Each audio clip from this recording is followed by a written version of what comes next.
Let's get into something else in our today's class, and I want us to look at a question that came in one of the past KCC examinations in mathematics. And the question has actually been extracted from a topic called area approximation, one of the best questions you can be able to use in as far as this topic in Form 4 is concerned in mathematics. So we've been told that there is actually a curve that has been drawn. Let me just try to come up with a diagram for us to actually get a clear picture of what the question wants us to get. So this is going to be our curve to consider. So this is our curve, correct? I can extend this part, the y-axis. So we have this. Very good. So we've been told that this is a straight line. I'm not so good at drawing, but I think you can be able to get this very well. This is a straight line. This straight line is labeled P and Q. You've been told that the curve has an equation y is equal to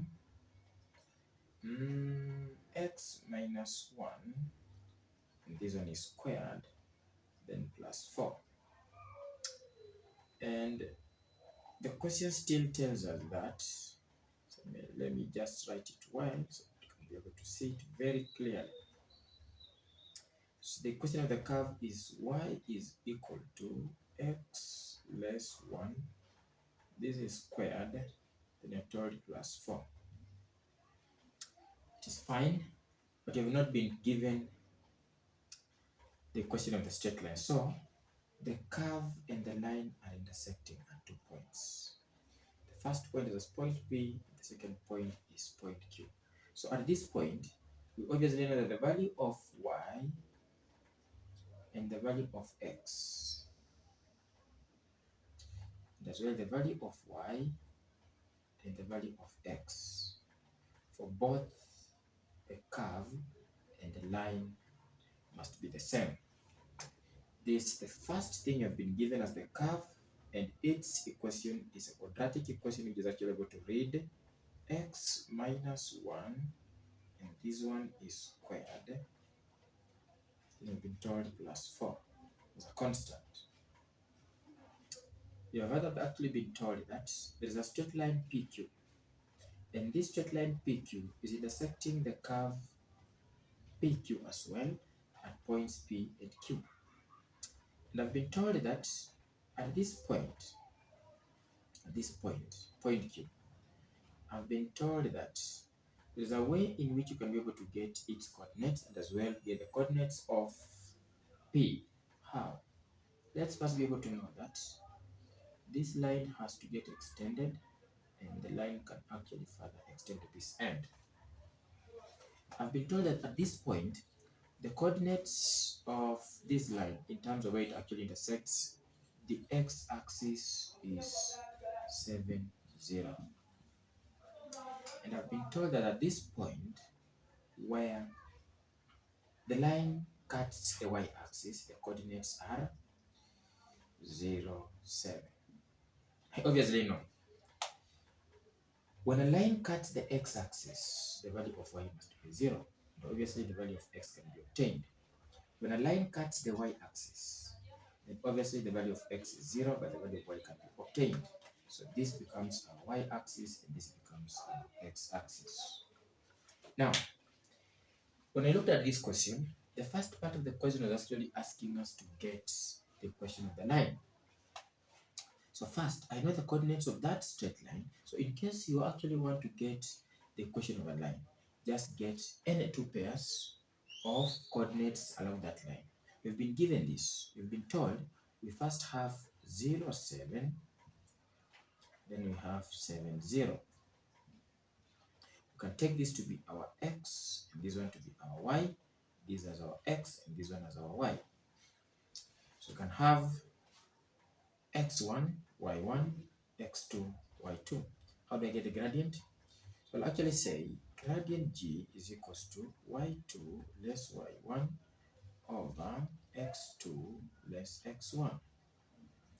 Now I'll get g, and I'll be able to say g is equals to, what is y2? 0 minus, that is y2, then minus y1, 7 over, that is x2, that is 7 less x1, 0. Very good.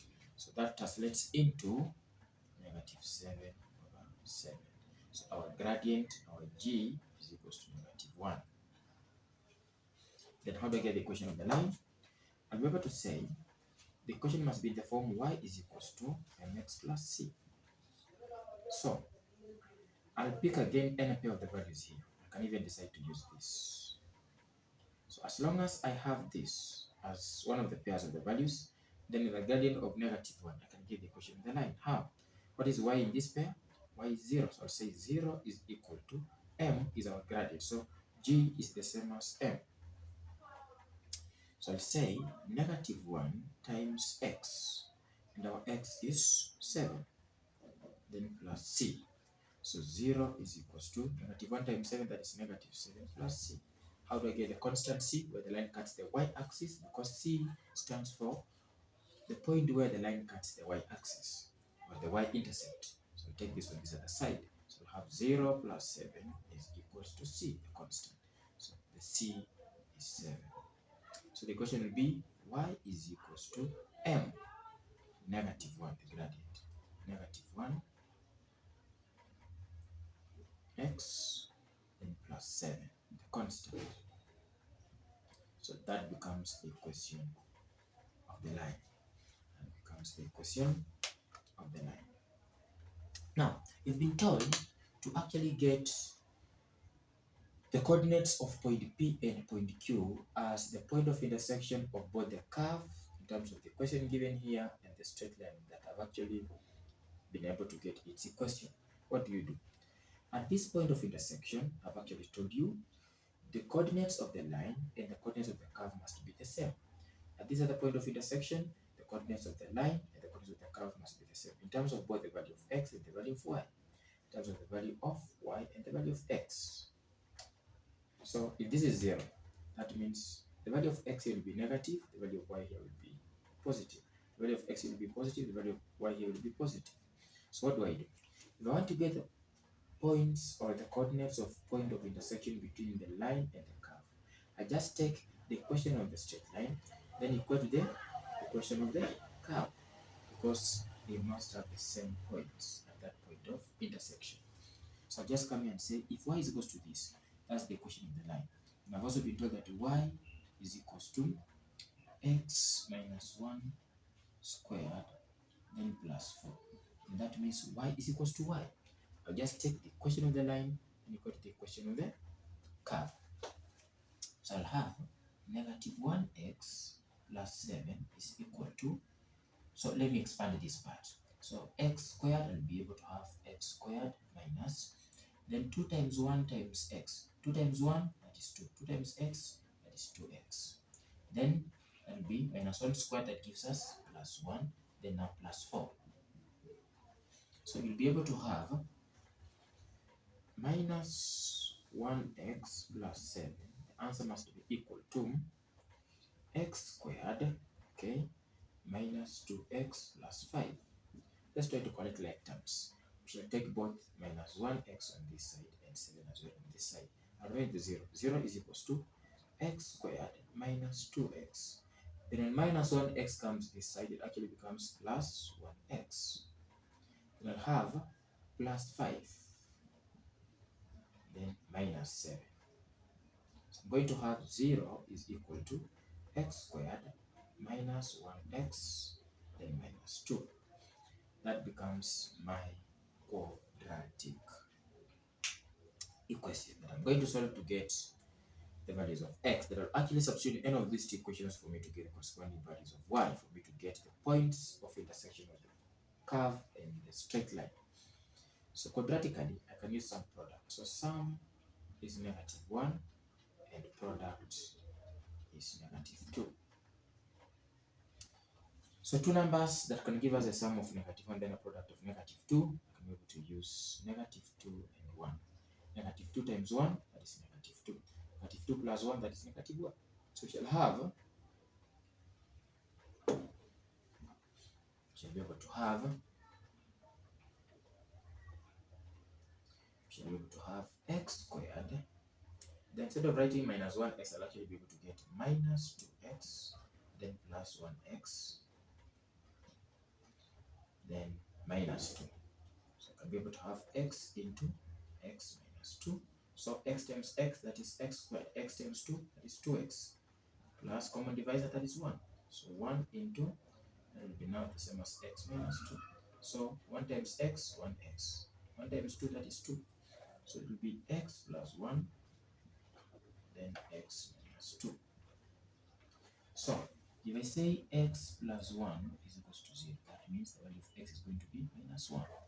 And if I say x minus 2 is equals to 0, I have x is equals to 2.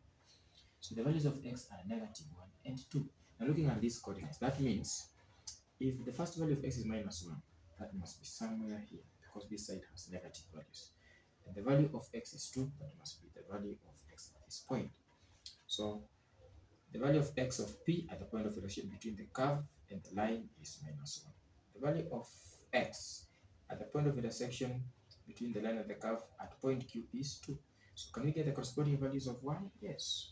Let's use this equation. We've actually been told y is equals to minus 1x plus 7. But you know x is negative 1, for example.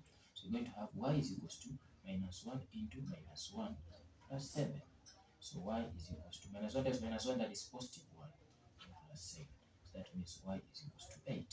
So at this point, the value of y is 8. The value of x is negative 1. Correct. Now, we shall come here and be able to say, again, y is equals to minus 1x plus 7. You say y is equals to minus 1 into the value of x is 2. So we say 2 plus 7. So it will be y is equals to minus 1 times 2, that is minus 2, then plus 7. So y is equals to positive 5. So when x is 2, the value of y is 5. So that the coordinates of p are going to be,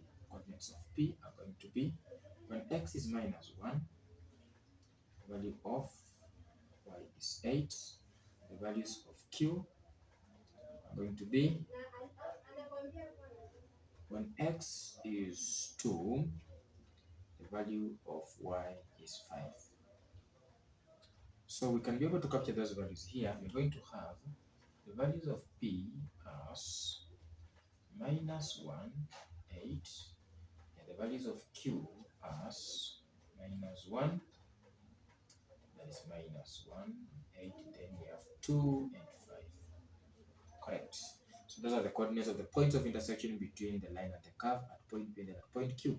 So if the value of x is minus 1, the value of y is 8, and the value of x is 2, the value of y is 5. Coordinates of P and coordinates of Q. Last question was asking us to get the area that is enclosed between the line, which is now the straight line, then the curve. The area within this region. It is very easy. For you to get the area that's enclosed by the curve and the line, don't even worry. Take that equation. You see, take that equation that is actually combined the curve and the line, which is now this one here, this one here. So you're going to have x squared minus 1x minus 2. This is the equation that has actually combined the curve and the line. The resultant equation when the equation of the line and the equation of the curve are combined. Because I said minus 1x plus 7 is equals to, of course, is the equation of the line. Then x squared minus 2x plus 5, the equation of the curve. So they are actually able to get equated to each other. We shall get what we call the resultant quadratic equation for the two. This is going to give us the area enclosed between the line and the curve. So we shall be able to have this. We shall actually say integrate x squared minus 1x minus 2. What are the limits of x? We have 2 and negative 1. So the higher limit, 2. The lower limit, minus 1. we shall use 2 and minus 1. I've been told to get the area between the line and the curve. I first take the equation of the line, I equate to the equation of the curve. I get the resultant equation. I'm going to use the resultant equation by just integrating. Then I actually plug in the limits of x. We have x as 2 and x as negative 1. So I'll have x. I'm integrating actually. So 2 plus 1 divided by 3. We always increase the power by 1 divided by the resultant power in terms of the sum of those values. Then we shall say minus 1x. Then we shall say let's do 1 plus 1 divided by 2. Then minus 2x and plus c constant. I won't forget the limits. So I'll have this. I'll actually end up having x cubed over 3 minus x squared over 2 minus 2x plus c. This is now the integrated form of this resultant equation when the equation of the straight line and the equation of the curve are equated to each other for us to get the area between those two very important parts. So we shall be able to pick the first limit, which is 2. So we shall have 2 cubed over 3 minus 2 squared over 2 minus 2 into 2 then plus c. So we shall have 8 over 3 less 4 over 2 minus 4 then plus c. Okay, so that becomes the first part of that. Then we're going to use a calculator for us to get the answer. So this translates into 8 over 3 minus 2 minus 4. So this is the same as 8 over 3 minus 6. So let's take this one to be over 1. So this gives us, that is 3, that is 8 less, here 3, that is 18. It gives us negative 10 over 3. So the area with a limit of 2 gives us negative 10 over 3. Okay, then we shall come back and replace now negative 1. Yeah, the other limit is negative 1. We shall have negative 1 cubed over 3 minus negative 1 squared over 2 minus 2 into negative 1 plus c. That is 1 over 3 and then minus, that will be negative 1 over 3. That is correct because negative 1 cubed is negative 1 over 3 minus 1 over 2 then plus 2 plus c. Let's see. This one is going to be 6. So that will be minus 2 minus 3 then plus 2 plus c. It will be minus 5 over 6 plus 2 plus c. You can drop the c because it just give us a 0. Okay, so we shall take this and this. So we will first be able to have this, the c. We'll be able to have this. Okay, wow, nice. So we'll have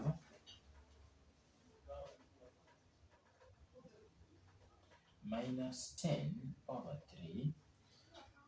Okay, minus, and you have open brackets, minus 5 over 6 plus 2. We shall drop the constant.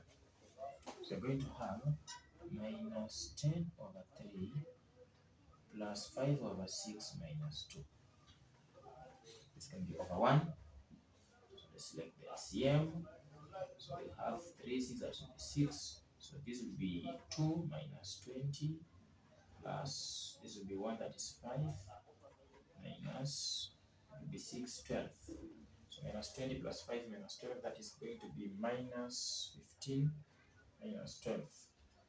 That gives us minus 27. That is going to be now minus 27 area, minus 27 over 6. Minus 20 plus 5, that is going to be minus 15. Minus 12 minus 27.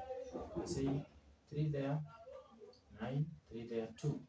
So A is equals to minus 9 over 2. So area is equals to, drop the negative, 4.5 square units. Correct. You're most welcome to our next class.